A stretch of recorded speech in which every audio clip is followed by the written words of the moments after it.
yeah, I was the first guy in the room. These guys would have never lived in a house together if it wasn't for me. These guys are all at minimum 10 times the size in terms of audience and platform now as before they joined FaZe. These guys have all made millions and millions and millions of dollars in the last 2 years, and none of them could ever dispute the fact.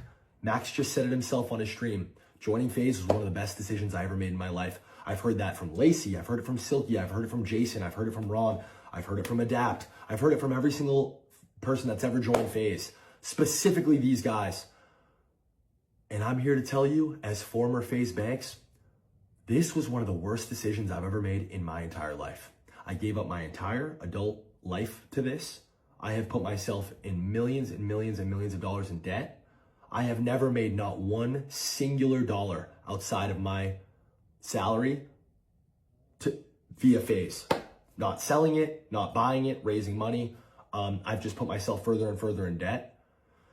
Yeah, I think FaZe to acquire and all the costs for these guys' careers over the last 2 years, I think ballpark $40 million bucks. And I think probably collectively these guys have had to have probably made like 20 million in the last 2 years collectively, I would guess. And not $1 of that 20 million has ever gone back to FaZe, never mind me. Even if it did ever go back to FaZe, that shit